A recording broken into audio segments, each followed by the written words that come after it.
में जब देखा कि भगवान राम सुबह राज्याभिषेक होना था और 14 वर्ष का वनवास बड़ी तन्मयता से देख रहे थे। एकदम हुआ कि जब प्रभु को वनवास हो गया तो फिर मेरा जीवन किस काम का। अब मैं घर नहीं जाऊं। महापुरुषों में एक विचारधारा अलग बनती है। अब तो जीवन किस काम। भाग पड़े वहां से रामलीला से, गंगा के किनारा पकड़ा। वो समय काटते हुए ऐसे आगे बढ़ रहे तो स्वामी शंकरानंद जी महाराज बड़े अवधूत स्थिति को प्राप्त महापुरुष थे। अशनी आश्रम जब गंगा किनारे भ्रमण कर रहे तब जब उनके पास आए तो उन्होंने दृष्टि से देख लिया कि इनकी बहुत ऊंची अवस्था जागृत होने वाली है अध्यात्म की। तो उनका बेटा कैसे तुम्हारा तो ये जो वेश है और ये अवस्था है तो पढ़ने की है, ऐसे कैसे। तो उन्होंने बताया स्वामी जी मैं रामलीला देखकर भगवान का वनवास मैं सहन नहीं कर पाया। अब मैं निश्चय करता हूं कि आजीवन वनवास करूंगा।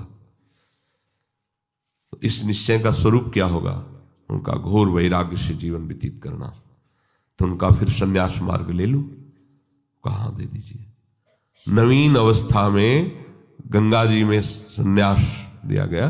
संन्यास का होता है कि दिगंबर कर दिया जाता है, निर्वस्त्र, और गंगा में खड़ा किया जाता है। अब तुम्हारा कौन है? तो गंगा को साक्षी करके बोलता है कोई नहीं, नारायण के सिवा मेरा कोई नहीं। फिर वो संस्कार किए जाते हैं। फिर इसके बहुत से संत उपस्थित रहते हैं। फिर उनको लोक मर्यादा के लिए लंगोटी दी जाती है और यहां तक केवल वस्त्र ढकने की अनुमति सन्यास को। जब उनको लंगोटी देने उनका नहीं गुरुदेव, क्योंकि संस्कारी महापुरुष थे। तो कहा लोग बोले अब लोक व्यवहार रहा कहां प्रभु? तो उनका ठीक है ऐसा ही सही, चलो। तो कहां? बोले आश्रम। बोले नहीं जान, हमें आपने संन्यास दिया, आजीवन आपके सामने नियम लेते हैं, यही जीवन व्यतीत करेंगे। तो गंगा का किनारा ही उनका घर था। जैसे गंगा बढ़ती ऊपर चले, जैसे घटती वैसे रेत, बस ऐसे दिगंबर नवीन अवस्था थी। और उनकी स्थिति ऐसी थी कि जटाओं के भार से ऐसे नशे में जैसे उन्मत्त महापुरुष भगवदानंद के, और शरीर की त्वचा एकदम मोटी ऐसे। अब गंगा किनारे मच्छर भी लगते हैं, सब समय समय पे गर्मी, बालू तप्त होती, वो वैसे। क्या हुआ? क्या उनका शरीर नहीं था क्या? निश्चय इतना जोर का कि देह राग मिट गया। तो क्या आप में वो भागवतिक शक्ति नहीं है क्या? पर हम ये कह रहे हैं कि आप आकांक्षा क्यों करो कि हमको ये पहनने को मिले, खाने को मिले, ऐसी रहने की आकांक्षा करो। भगवत तत्व की ज्ञान की आकांक्षा करो, भगवत प्रेम की आकांक्षा करो, प्रियालाल के रूप रसास्वादन की, उनके श्री चरण सेवा की। ये आकांक्षा का विषय है। ये आकांक्षा का विषय थोड़ी है कि हम ये पहन लें, हम ये खा लें, हम ऐसी परिस्थिति में रहें, हमारी ऐसी हाई फाई व्यवस्था हो। हमारी मांग नहीं होनी चाहिए। हम स्वामी के आश्रित है, जैसा वो चाहे वैसा करें, जिसमें वो राजी उसमें हम राजी हैं। तो अधिक नींद लेने का यह स्वभाव उपासक को छोड़ना पड़ेगा। बिल्कुल ना सोना और बहुत सोना, आगे के श्लोक में भगवान मना करते हैं। दोनों को योग सिद्ध नहीं होता।